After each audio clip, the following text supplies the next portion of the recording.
Chapter 3 is on formation of Malaysia, and I have been introducing this brief idea during the WhatsApp group early of our class today.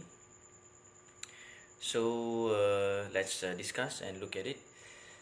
I hope you already get some idea what's this topic all about by doing some research, searching on the media, and maybe some articles if you can, or maybe some reflection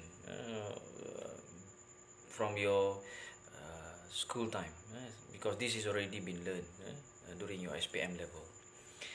Okay, we divide chapter 3 here into 3 subtopic, including consolidation, factors, and reaction. Consolidation means we combine in a bigger word, and as same as combination, consolidate, kita gabungkan, tapi perkataan yang panggil perkataan yang high level, consolidate. Okay, as you know, last class, we talk about our nation getting independent, but luckily we have the idea to get a bigger one. Okay, so consolidate here, we combine with other country to build up a new country. Okay, I think, yeah, during this discussion, normally you might already know some facts. So what we want to get from this IPT level of discussion, even though the same topic, is on the thinking process, the analytical method that we want to apply during the discussion and during your lesson. Meaning, kalau kita nak bincangkan fakta yang dah kita tahu sebelum ni, level IPT ni kita nak upgrade dia punya knowledge indication, kan? Bermaksud bukan semata-mata facts, maklumat, bacaan, tapi di sebalik tu we need a deeper understanding, and try to look in several views, and why it happens such a way, and what consequence, and what is the effects, kan? Macam tu. So bukan semata-mata kita nak tahu saja, kita nak mendalami dan menelaah, macam tu. Okay, and then factors, what lead to this combination, why it happened, and what is the reason behind it, kan? And is it for a good reason, or actually there are hidden agenda, kan? Sesuatu perkara yang berlaku tadi, mungkin kita nak tengok punca dia dan apakah di sebalik perkara tersebut, kan? Kadang-kadang kita nampak orang mengatakan ini sebab dia, tetapi sometimes it do happen that there are hidden reason behind it, macam tu. Okay. And last one, reaction. How the other country react, or even the country that combine with us, what are their response, kan? Bila kita kata jom kita bergabung, apa pandangan dia dan apa tindakan dia selepas tu. Alright, okay, let's move on. Okay, we start discussing consolidation. Siapa tu baru masuk? Alright, thank you for being here. This idea coming from siapa ni? Tengku Abdul Rahman katanya, right? Even there are several other opinion. Ada yang kata sebenarnya idea tu datang awal, beberapa pandangan yang telah diberikan, especially from British itself, British yang melontarkan idea. But because of Tengku Abdul Rahman sendiri, he himself in one conference revealing formally in front of others. Okay. During that conference, Tengku Abdul Rahman and manifest the idea. telling others about let's combine within this region, that we might become a bigger country, and this might help in many ways, for example, kan.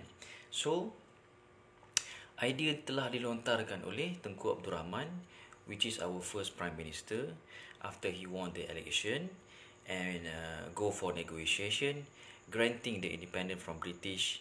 He meet several country in this conference, dan conference ni berlaku di Singapore. Okay, looking at my notes, and normally people or student will feel like so short, and memang betul, memang sangat pendek. Because if I want to write it very long, it's better for me to ask you go for reading. Baik, go dan bacalah. Cuma I make it this way because we want to discuss about it. It's about how you deliver the message and information according to my perspective, especially lah, kan, mengikut pandangan saya dan mengikut bacaan saya. Dan you might have different idea too. So what you need to do is that listen to my idea, and you might have some argument, or you might have your opinion. Very important at this level, you learn to give opinion. Right? Okay. So bila Tengku menyampaikan idea ini dalam conference tersebut di Singapore, bermulalah kan perbincangan seterusnya. Okay. Apa antara idea yang Tengku sampaikan ialah jajahan British digabungkan. Apakah jajahan British yang kita ada sekitar tu? Termasuklah Singapura, Sabah, Sarawak dan Brunei. At first we have the idea to combine 5 big country.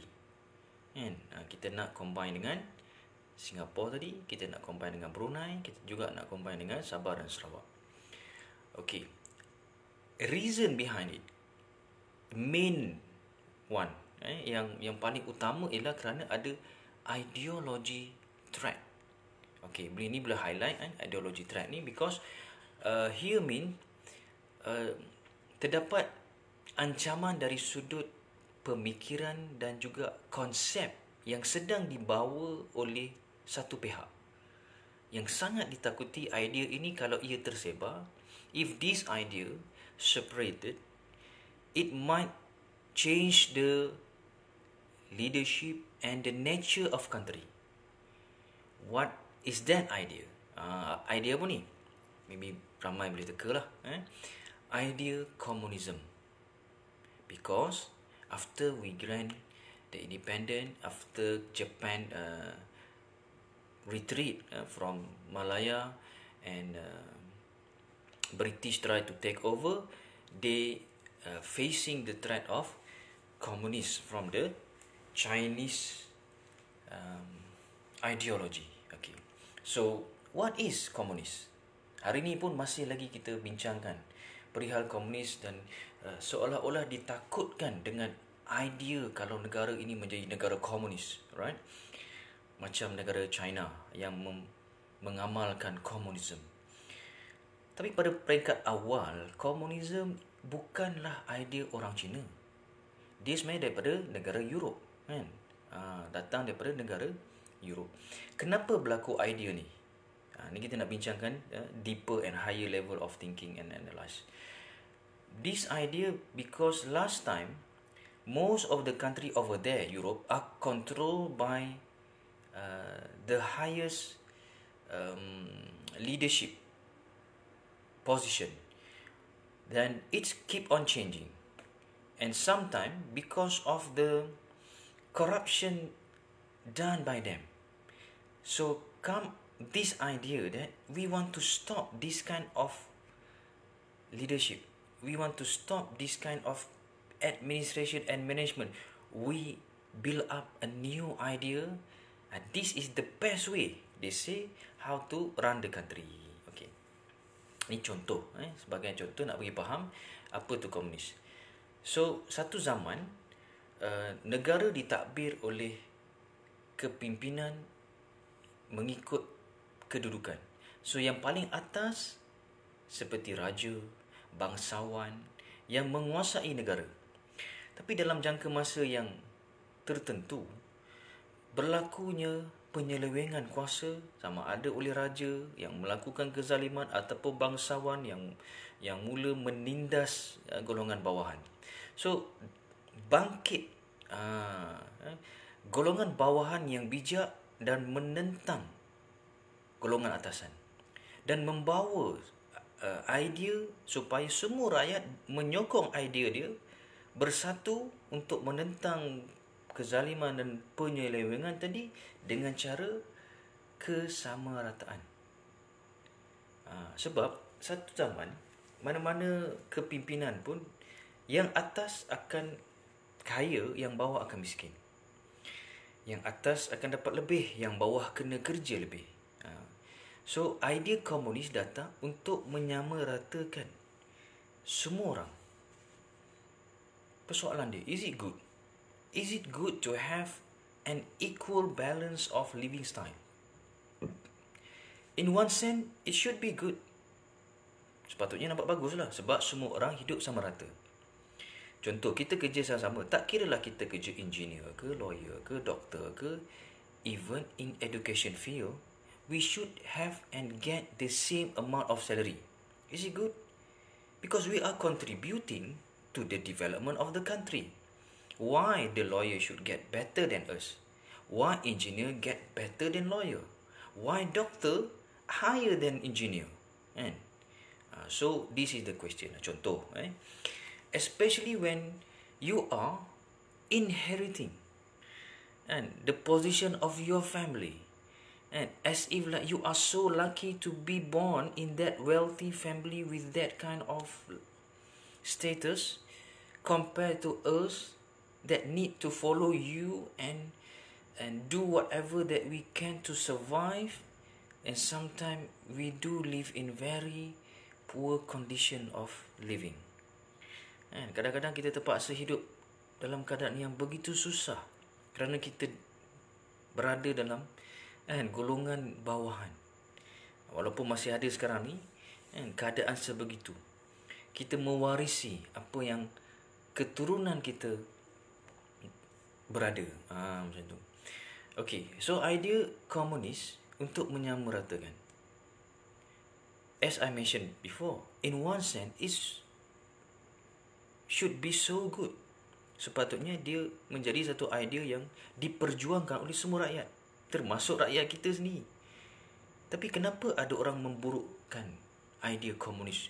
Komunis jahat, komunis pengganas, komunis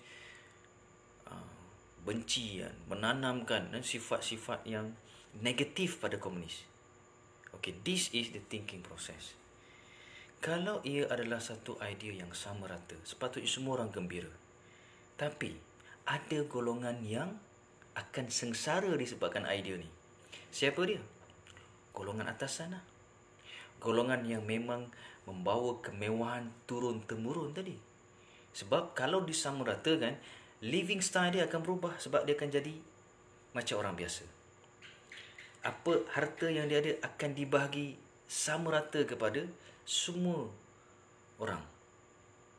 So dekat mana lebih dia? Especially raja dan bangsawan tadi, kings and the royal family, or people who are at the stage of we call high economic status. These people, they want to maintain their living style, and to maintain that living style, other people need to struggle for them. Kalau saya nak hidup dalam keadaan kemewahan, siapa yang memberi kemewahan tu? Adakah saya sendiri yang kita buat taman yang cantik, saya yang buat ke? No. Orang lain akan buat, saya akan nikmati. Begitu jugalah golongan atasan. And we can see they can use a very expensive car. They can live in a very big house. They can have a lot of holidays everywhere. So who work for them? the low status. Okay. If this idea become a true application on this country, the one who going to lose it is them. So because of that, the idea being rejected by those people in power. Sebab kalau dia nak kekalkan power dia kena ada kekuatan dari sudut kewangan. So mana dapat kewangan tadi? Daripada orang bawah yang memberikan kepada dia. That's the thing. Okay, this is the thinking process. But I'm not saying this is a wrong concept, because this concept have been applied throughout times, the whole world. Konsep ini telah menjadi konsep yang diguna pakai sepanjang zaman dan serata alam. Nak bagi tahu mana-mana negara pun memang mengamalkan benda ni. Walaupun cuba menggunakan idea komunis tadi dalam 2-3 negara, tetapi kita nampak masih lagi ada terpaut, terguna juga idea yang atas berada di atas, yang bawah berada di bawah. Tu kita boleh bagi tahu pyramid system. Mesti ada kat atas. Dan kita tidak menafikan kepentingan pyramid system ni. Alright. Okay. Cuma dia perlu satu padukan dengan satu konsep yang lain. Kita tengok macam mana kita mengiyakan konsep ni supaya ia bersatu padu. Alright.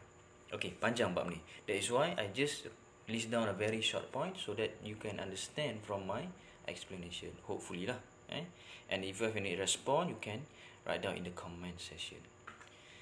Okay, as I mentioned, Melaya bergabung dengan Singapura, Brunei, Sabah dan Sarawak. We go through one by one. Of course, idea ni kata datang daripada Tunku Abdul Rahman dan disokong oleh pemimpin Singapura masa tu, sebab Singapura sangat diancam oleh idea komunis, sehingga kan idea itu boleh membawa kepada perubahan tampuk kepimpinan Singapura. So meaning that, of course, like what we can see right now, kan, PN versus with PH, kan, and they are trying to control one another over our country. And what happens is that, who want to be in power? Some parties might have the idea of giving welfare to the country, to the people. Some others might feel that no, welfare is one thing, but to be in power is to put our own needs and desire front. Kadang-kadang dalam hal kepartian ni, ada parti yang betul-betul dia nak memenuhi tuntutan rakyat, kebajikan.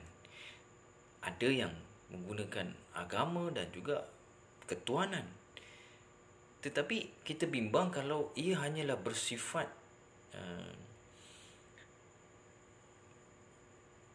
boleh katakan manipulasi, a manipulation of facts, so that people will give you power and you will control those people with that power. Macam tu.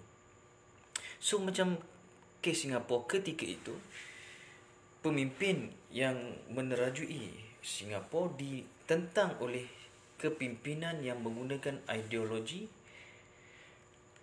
komunis.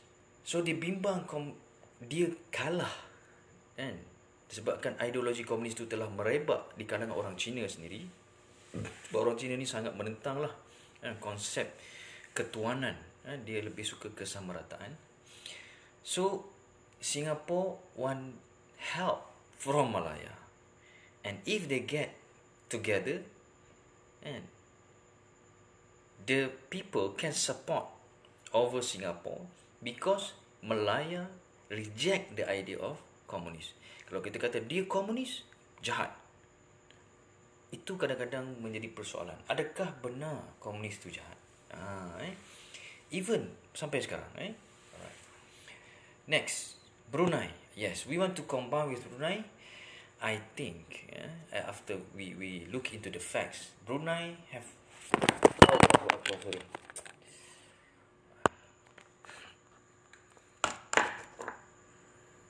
I'll try to adjust back.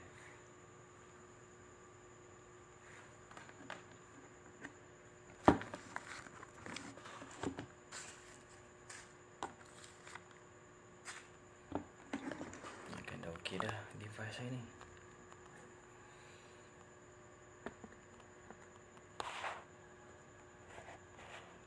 Okay, hopefully it's going to be stabilized. Alright, okay. Continue, I think the biggest reason that we want to combine with Brunei, because Brunei have the largest and biggest amount of oil during this time, and this oil promising a lot of wealth, kan? Sebab Brunei ada telaga minyak yang begitu luas dan banyak simpanan dia dan penghasilan dia. So kita nakkan penyatuan dengan Brunei untuk dapat sedikit lah daripada kemewahan Brunei tadi. And we know now, yes, Brunei lagi mewah pada Malaysia. Sabah dan Sarawak, okay. Of course, Sabah dan Sarawak kind of a mutual agreement, because Sabah during that time is under the rules of Philippines. But actually is Philippines under the Sulu Sultanate, and di bawah Kesultanan Sulu. For long period of time, Sabah have been left out, even by Brunei or by Sulu. Sebab Sabah ni separuhnya satu masa dulu di bawah Brunei dan separuh lagi di bawah Sulu di bawah Filipin, kawasan Filipin. Okey. Dan pada satu masa yang panjang, Sabah ni terabai, kan? Dia terabai sikit. Brunei yang fokus banyak pada kawasan yang berhampiran dengan ibu negara dia, termasuk juga Sulu yang berada di Filipin tu jauh meninggalkan Sabah, sekadar hanya mungkin merasai Sabah di bawah pengaruh mereka. So British take advantage of that, kan? British buat pajak Sabah, maknanya bayar kepada Brunei dan bayar kepada Sulu, macam sewa tanah lah, macam tu. Okey.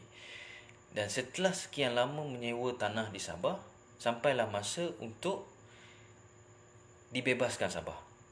So if they left it just such a way, there might be some wasted, because British bila dia dah develop satu tempat tu, dia rasa rugi kalau dia tinggalkan begitu sahaja, diambil balik oleh Sulu yang membiarkan sebelum ni, termasuklah Brunei yang bukan ambil kisah sangat.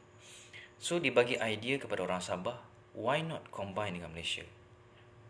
Because Malaysia is very good.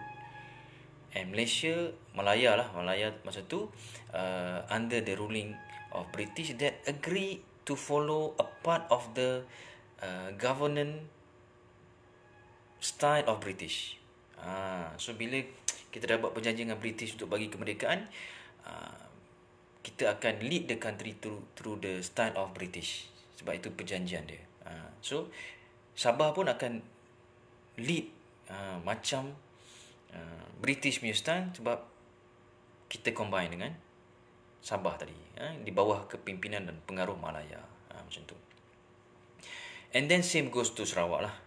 And kedua-duanya susah nak dapat kemerdekaan, because if they want to be independent, they need to unite together.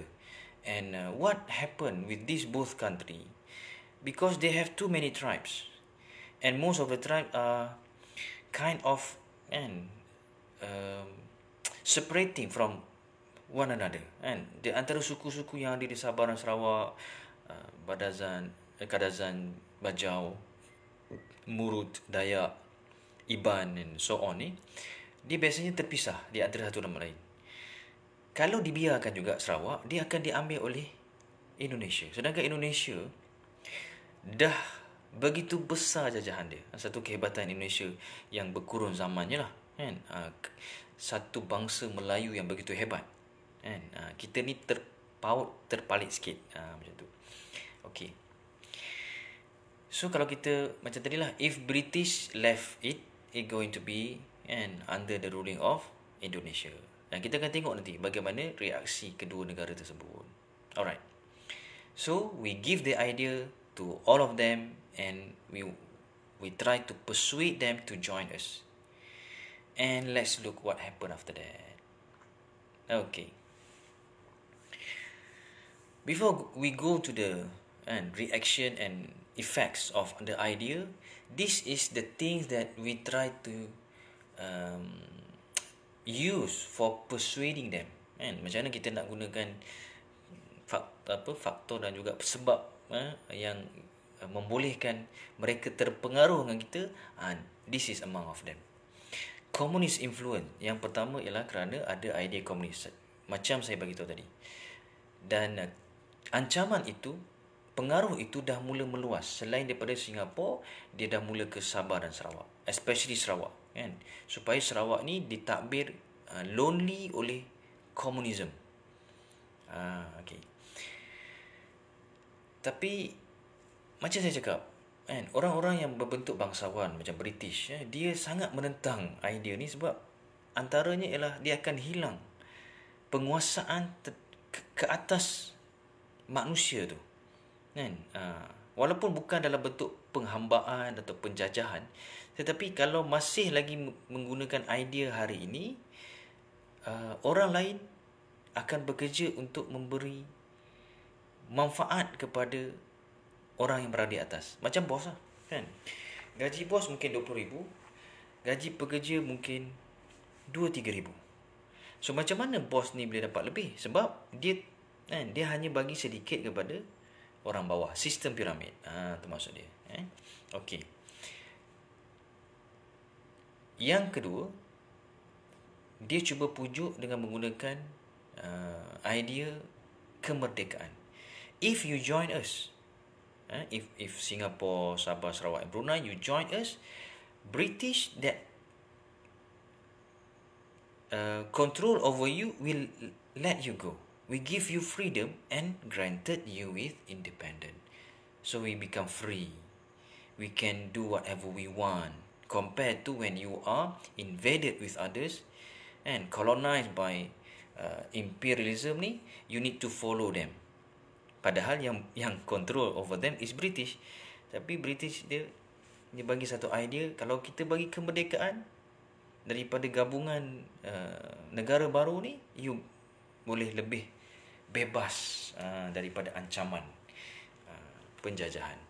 Dan yang penting juga antara faktor kemerdekaan ni, sebab kalau British biarkan, tinggalkan, dan let's say dia kata okay, we give you freedom just like that, and independent, they afraid that without having a help from the strong country like us, Malaya ni yang lebih kuat nampak dari sudut pandangan British, bimbang kalau ada penjajah lain. Antara dia macam ada pro and cons antara kebaikan British dan juga agenda di sebaliknya, macam tu kan. Alright, that number 2. Number 3, sharing benefit. Of course, because of we can see Malaya have more leadership control, so we try to share those benefit with the surrounding. Sebenarnya kita memang faham Sabah dan Sarawak, Brunei dan Singapura mempunyai kelebihan masing-masing, dan kalau ia bersatu, dia akan mewujudkan satu negara yang begitu hebat. Bayangkan hari ini kita dah cukup hebat di rantau kita sendiri, tetapi kita tahu ada juga yang lebih hebat daripada kita, kan? Bayangkan kalau dua negara yang hebat seperti Brunei dan Singapura ini berada di bawah Malaysia, tentu sekali Malaysia sangat hebat. Macam tu. Alright, compared to the large country like Indonesia and the beautiful country like Philippines and Thailand, for example, never been invaded by others, never been colonized. Okay, that's how strong Thailand is. Okay, that's number 3. And a lot of benefit are sharing lah. Macam contoh Sabah yang penuh dengan bala, termasuk juga lah minyak. Begitu juga Sabah dan Sarawak, hasil hutannya, kan, dan minyak yang berada sepanjang pesisiran pantai Sarawak tu, kan. Tu antara yang paling besar yang kita nak, supaya kita boleh kongsi bersama, Walaupun hari ini banyak isu timbul disebabkan oleh perkongsian tadi, persetujuan tadi mula dipertikaikan. Right? Okay. And number 4 is championing Bumiputera. Ini disebabkan, this is because of during granting of independence, we have discussed about the citizenship, and we can see that a lot of other races, especially Chinese and Indian, is here in Malaya, and they are increasing in number. Kan, mulalah jumlah itu boleh menyamai jumlah penduduk asal kita lah, kan. Masa tu kita refer pada kita lah. Walaupun sebenarnya ada orang petikai balik, penduduk asal mungkin orang asli. Mereka lah yang memang betul-betul duduk dekat tanah Melayu ni. Kita dikira sebagai pendatang sebab para misuara sendiri daripada Indonesia. Tapi disebabkan kita dah kata kita lah di tanah Melayu ni dan kita lah orang Melayu, cuma jumlah mereka tu mula, kan, bertambah. And what happen if they lead the population? So it might affect the political arena. And sebab kan kita telah menggunakan kaedah election, dan kalau bukan Bumiputera yang ramai, it might be advantage for them. So how to make sure that we are still in champion, kita masih lagi juara, kita cipta term Bumiputera. Anyone from Sabah and Sarawak is considered Bumiputera. So we have a larger population compared to the other races. Okay. And last one, preserving rights. Macam saya sebut tadi, kita nak menjaga hak kita. Kalaulah British saja tinggalkan disebabkan oleh masa tu ada piagam dunia, piagam dunia kata siapa-siapa penjajah perlu meninggalkan tanah jajahan dia, biarlah negara itu ditabik oleh bangsa itu sendiri. Macam saya sebut, konsep negara bangsa, dia bimbang takut ada penjajahan lain, ataupun dah elok dah ditinggalkan oleh British dalam beberapa bab, contohnya seperti pendidikan dan juga mungkin status ekonomi, ataupun mungkin juga pengaruh kepimpinan yang dibina oleh orang British ni kepada bangsa tanah itu sendiri, seperti Sabah dan Sarawak. So to make sure that the right is come back to the citizen, this is the reason why we combine and become a new country. Okay, finish that. Okay, this is details. Komunis influence, nak tambah sikit. Parti yang terlibat ialah PAP, UPP, Sosialis. Okay. So parti yang menguasai ketika itu adalah parti Action, Parti Action, People Action Party, which is maybe the until right now actually, People Action Party ni. So there have been fight by UPP, yang mana UPP ni, United People Party, is socialist. They have the idea of communist, but they are using the word of socialist. Kalau guna komunis, takut nanti ada orang yang takut, sebab komunis telah digembar-gemburkan dengan kejam lah, jahat lah, ganas lah. Okay. And then, so they really want the affiliation. Nama lain, nama kata lain dari kepada consolidation tadi. Affiliate maknanya bergabung juga, bersatu juga, bekerjasama untuk menghasilkan kepimpinan yang berterusan kepada parti PAP. So berjayalah parti PAP ni, sebab dia dah combine dengan Malaysia tadi. Okay, granting independent pula, and of course getting the freedom. They can head their own government. So kita buat perjanjian dengan Sabah dan Sarawak. If you join us, become a new country, we let you lead your country with certain condition. So still they can have their own government. Sebab tu kita tengok Sabah dan Sarawak, dia mempunyai kerajaan negeri dia yang tersendiri. Kaedah pengurusan dia yang lain sikit daripada Malaya. Dan kita memang elakkan daripada campur tangan penuh. Kita ada persetujuan di antara kesefahaman tadi. And very important, faster state status. Cepatlah dapat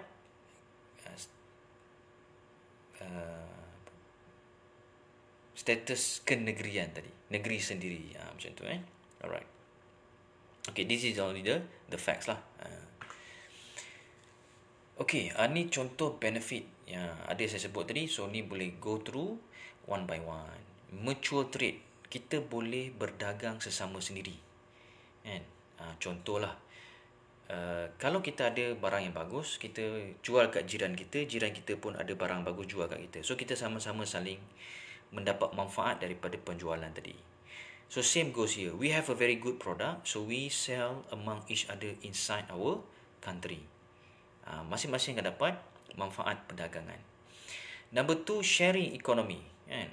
Sumber ekonomi kita banyak, kalau kita combine, lagi banyak kita dapat.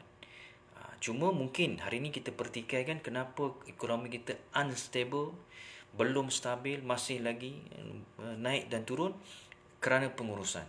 Yang ni sebab tu kita banyak bincangkan dalam level yang begitu tinggi. How come the government manage in this kind of way, which lead the country should be and reaching to one state, one status, one level that nearly reaching advanced country, but we still starting again, kan? Sebab tu kita bincang sikit ketika kan, kita punya bekas Perdana Menteri sebelum ni, yang sebelum ni lagi lah, kan? Bila dia mentadbir tu, kita nampak sedikit kejatuhan dalam sudut ekonomi. Walaupun di media dia sentiasa menampakkan dan menunjukkan betapa hebatnya ekonomi yang dia cuba bina, kan, dari sudut satu pandangan yang kononnya sangat hebat dan mempengaruhi ramai orang. Ramai orang bijak pandai kata sebenarnya ini adalah strategi yang terbaik. But when you look at the basic of economy, it's really different.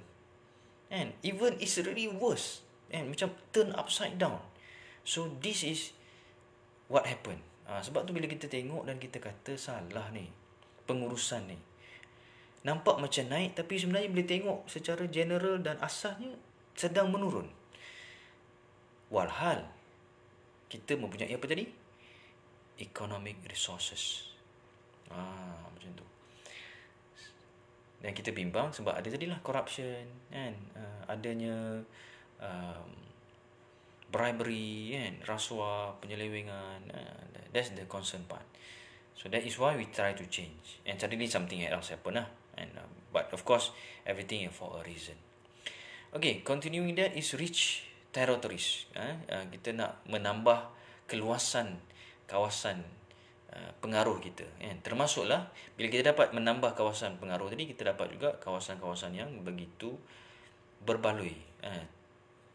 Paling utama especially our ocean side, kita mendapat kawasan pantai, laut yang ada sumber tadi. Come back to the resources. Contribute the growth. Next one. Kita sama-sama saling membantu perkembangan ekonomi masing-masing, and kita nampaklah sebenarnya ada hasilnya. Disebabkan oleh joining of this several country, we can see we are growing together. Kalau tak, mungkin juga beberapa negeri lain dalam keadaan yang berbeza hari ini, sebab kita nampak dia punya pengaruh yang berbeza di sebelah kiri dan kanan jiran kita.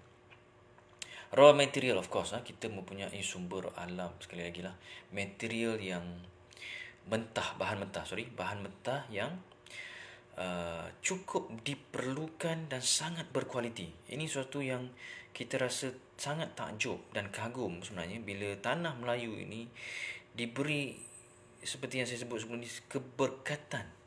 Mungkin kita terlalu baik, kan? Kita diinaya terlalu banyak, maka dianugerahkan hasil bumi kita ni sangat berkualiti dan dia sangat diperlukan oleh dunia.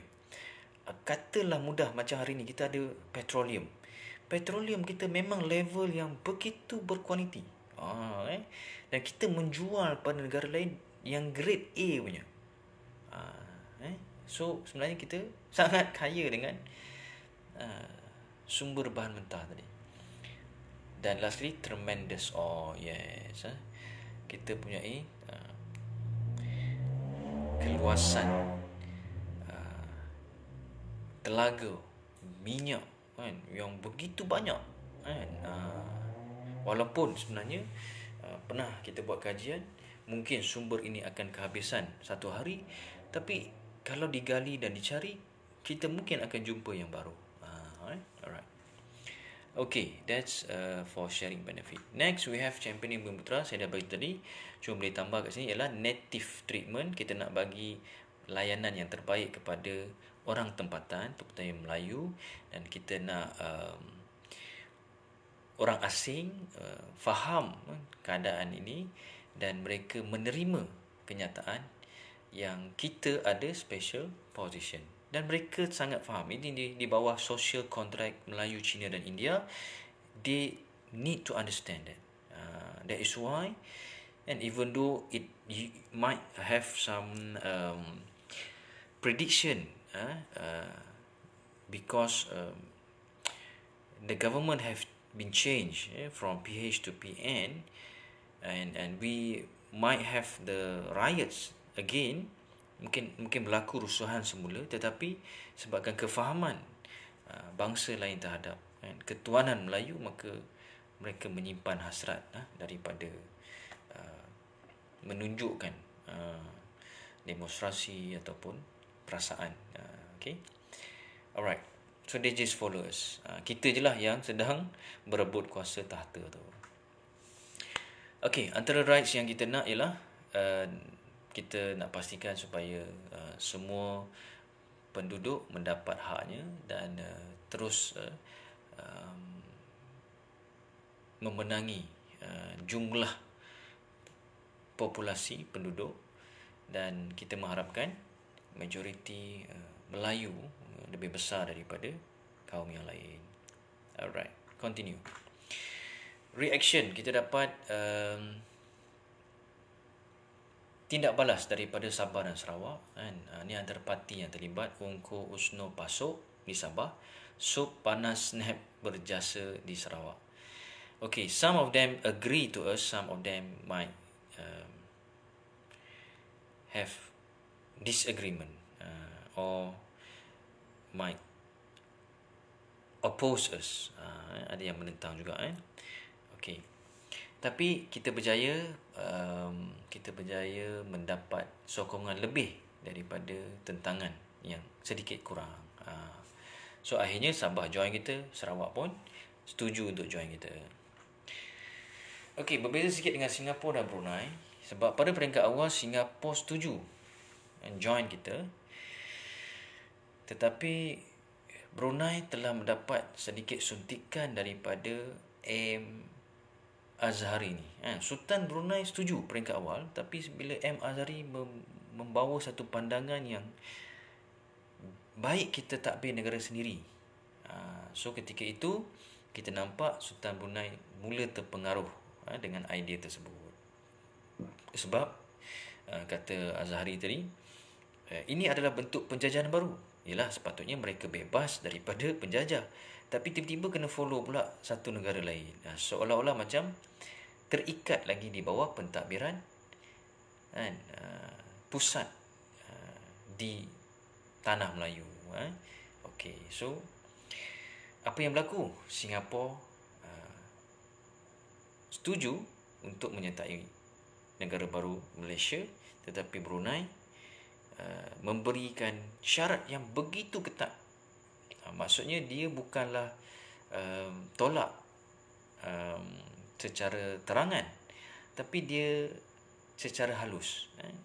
Bila letakkan syarat-syarat yang begitu ketat, dan syarat-syarat tu lebih kepada keuntungan Brunei itu sendiri, maka dekat situlah berlaku sedikit perbincangan untuk buat jalan sendiri. Okay, alright, next. Yang ni kita nak tengok the other kind of reaction, which is from our neighbor country, Indonesia and Philippines. Indonesia yang kata sepatutnya Sarawak di bawah genggaman dia, dan Filipin pula kata Sabah sepatutnya di bawah pengaruh dia. Maka pada peringkat awal kedua-duanya menentang gabungan Sabah dan Sarawak. Sebab itu saja yang dipertikaikan. Singapura tak ada, Brunei pun sendiri. Okey. Sehingga kan Indonesia mengeluarkan satu propaganda dan juga provokasi yang berbentuk ganyang Malaysia. Sebab apa ganyang Malaysia? Sebab dia nak make sure yang Malaysia idea ini, consolidate and affiliation ni gagal. Sebab dia nak bawa satu idea baru. Sepatutnya Tanah Melayu, Sabah Sarawak, Brunei dan Singapura join Indonesia membentuk negara yang lebih besar lagi, iaitu Melayu Raya. Bayangkan Indonesia nak buat satu negara besar yang menguasai seluruh Nusantara ni. Melayu Raya. Kalau ikutkan inilah negaranya kita. Tapi of course kita kata cukuplah, Indonesia dah cukup besar dah. Alright, and then Filipin pula Sulu Sultanate mulalah claim Sabah dan Sarawak, dan di bawah Sulu Sultanate tu ada Presiden Macapagal yang sangat mendambakan Sabah itu berada di bawah penguasaan dia. Tetapi kita berbincang dengan ambassador dia secara diplomatik supaya melepaskan Sabah, dan kita tunjukkan bukti-bukti yang sebenarnya Sabah bukan di bawah pengaruh Filipin. Antaranya juga sebab ketika Indonesia mengeluarkan kenyataan ganyang Malaysia, presiden dia yang ketika itu digulingkan oleh British, sehingga kan British memberi sokongan kepada lawan dia. Ni style British lah. Dia tak suka komunis, dia kata komunis ganas. Dia tak suka dekat Presiden Soekarno masa tu, dia pergi pada General Suharto. Macam itulah.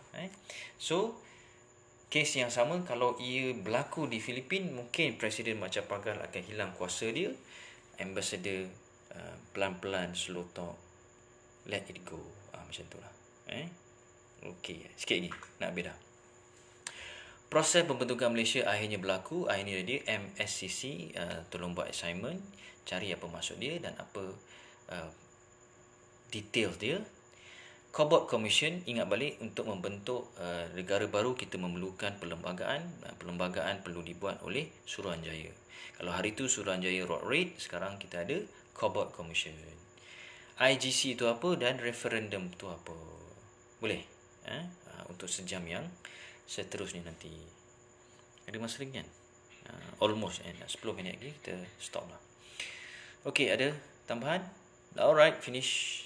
Last one is your task. Other than the previous page here, you need to just find out very simple thing and what is all about, details. So hantar nota tu pada saya. And this one, what do you think? What do you get? Your own reaction. Kita tadi tengok reaction Sabah Sarawak, reaction jiran kita Indonesia dan Filipin. What is your reaction? Do you think this country is good to be together? Or do you think actually we should be alone? And why we need to care about Sabah and Sarawak? Any opinion from you? So make it both notes here and the opinion here in your portal. Kali ni kena tulis kan. Hari tu kita buat poster cantik. Thank you so much for your commitment. Saya sangat puas hati. And next job is to write down a part of your research. Masukkan juga kalau ada notes hari ni, masukkan sekali so that you can see that you are giving full attention to the class and you are serious in showing your focus. Even though this is a part of the facts that you have learned before, but we want to go into the other kind of perspective, which is the thinking and analytical exercise. So any question, kalau ada soalan boleh tanya. Saya kembali tukar